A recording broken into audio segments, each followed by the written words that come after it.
wife, but it's tough when someone's almost rejecting you or doesn't want to be there.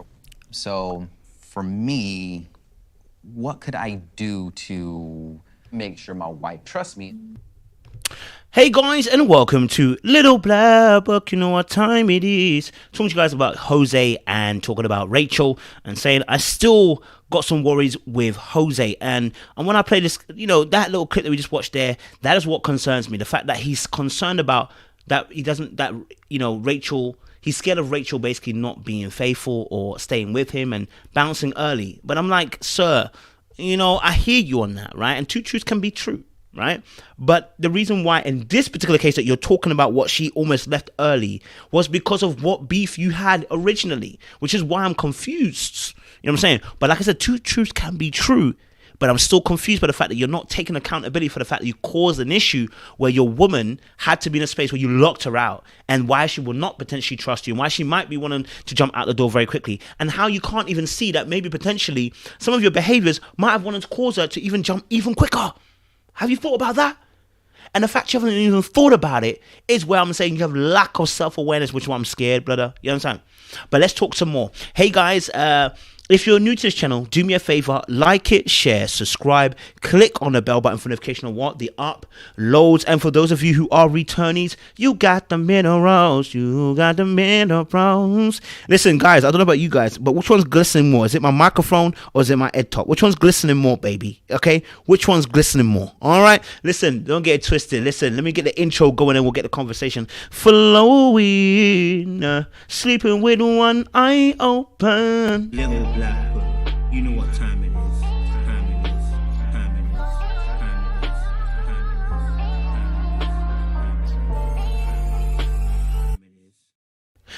Yes, we're talking to you guys about Rachel and Jose. I'm going to play a little bit more of the clip and then we'll have a little bit of a conversation going forward.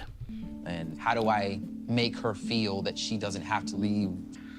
I don't know these answers here. What you have to do is ask a question. How can we help?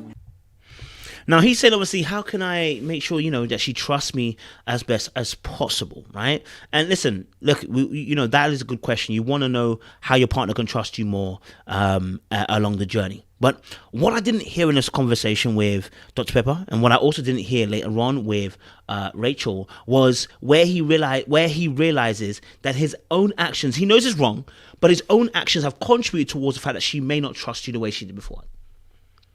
Right? Where is the self-awareness that, hey, do you know what? I realize my actions have contributed towards the fact that you may not trust me as you first did, but I wanna make sure you're aware that, look, I'm a trustworthy person. I want to take care of you. I want to love you. I want to be, there for you, etc., etc. Where is that conversation? Because nowhere in the book, nowhere in this conversation with Dr. Pepper, nowhere in the conversation with Rachel at the end, do we ever hear that from Jose. We haven't heard it at all. But you crying about the fact that you want your wife to trust you and you're not sure whether she'll leave early or not. Why wouldn't she leave when you lock her out the house? Why won't she leave when you call her F this, F that? Why won't she leave when you shout? Why won't she leave when you are frying your breakfast, when she's trying to have a conversation with you? And then you label it as we both got pride. Listen, I don't think Rachel has not got pride, but I'm saying that you label that issue as if we both got pride. But sir, the woman only had a conversation with one of the assistants who work on the show. Okay, and then you try to hide it and mask it with the fact that, hey, do you know what? You call me by another man's name, as to why you got so angry. Now, you were triggered. Don't get it twisted. Or would you? You got triggered, right? But the reaction of the trigger is what we have a problem with. And this is what I'm saying about people like Michaela, Jose, Johnny, okay? They have got reactions to triggers that are violent. And they're not being physically, emotionally. All right? Your trigger is not an excuse for your madness. It is only the reasoning as to why you did it. Hear me again. Let me say that one more time for you.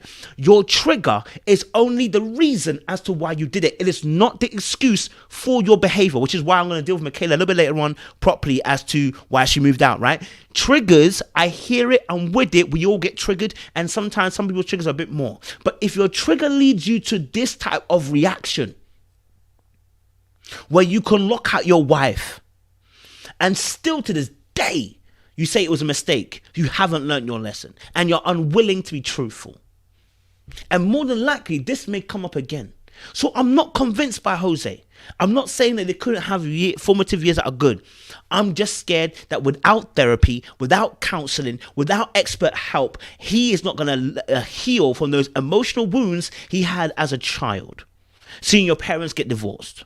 Now, that's not an easy thing for a child to go through, okay? It creates abandonment issues. Stay hydrated. It creates abandonment issues. And I'm with you. It creates that for you. But we cannot excuse that behavior. See, that's why you're asking this question. Build a situation where the trust can grow and changes happen organically, because trust isn't made in a day. Ask what you need from me. Yeah, and Dr. Pepper's right. Ask what you need from me to help build trust. I think honestly, I think sticking true to your word and being consistent will always build trust. And again, doing things which are not going to put the person in psychological, emotional, physiological harm, spiritual harm. Things that are not going to put your person in harm in any of those intimate areas. That is what you need. Not physical, not financial, not spiritual, not mental, not emotional. So long as you're not putting them in them harm, the trust will always be there. And when you do put them in those harm's way, can you be honest with yourself and your partner and say, I got it wrong? Or are you going to ignore the fact that you were triggered and you treat the person wrong? Right? We got to hold people accountable for that type of behavior. This is why I'm not convinced necessarily by his situation. So that you truly trust me as a forever husband. I mean, she's seen your anger. That's not going to help build trust. Right there, Dr. Pepper. Hit it again, hit it again, hit it again, hit it again, hit it again. Listen, and it's not anger. That's the issue. I want you to hear it very carefully. It's not your anger that is the issue. It is a manifestation of how your anger came out. The Bible says, be angry but sin not. You sinned, my sir, right? And the sin was how you reacted. So it's not the anger. People, let me take it quickly. Anger is normal. You will get angry with your partner. You will get frustrated with your partner. You might even cuss them out one time or two times. You know what I mean? It happens. Okay? All right? It does get there sometimes. But the truth of the matter is, to react the way he did, lock the doors, deadbolt it, and know your wife is outside and pretend as if you don't know where she is, as if you didn't know that she was outside, but deadbolt the doors, and I lock the doors every day, and say that nonsense when your wife's outside. I didn't know where you were. You knew she left with the producer. Right? You think, and I'm not trying to go back over the old issue. What I'm trying to understand is the issue is still playing out now, and the way he's about things as if he doesn't know why his wife might not trust him is the problem. How are you still lacking that self-awareness? So yes, she's seen not only your anger, but she's seen the deepest, darkest side of you. And that dark side is way too dark.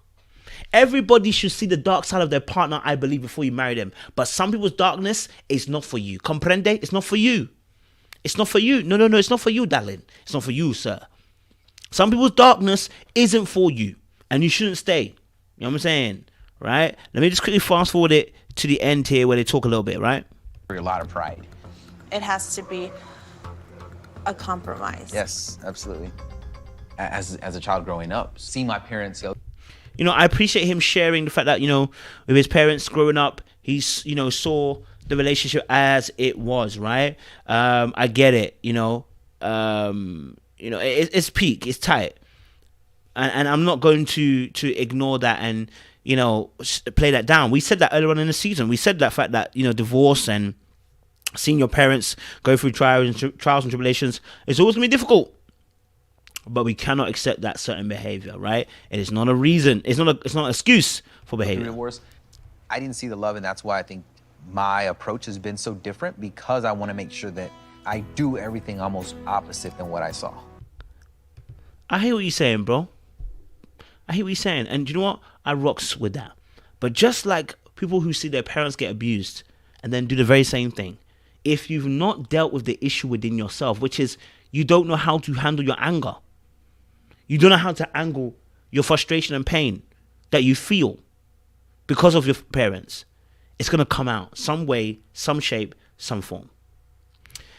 Well, guys, like, share, subscribe. Let us know your thoughts down below when I road to 100K, baby. Subs. Appreciate you guys. Stay locked and stay loaded. We'll see you again soon.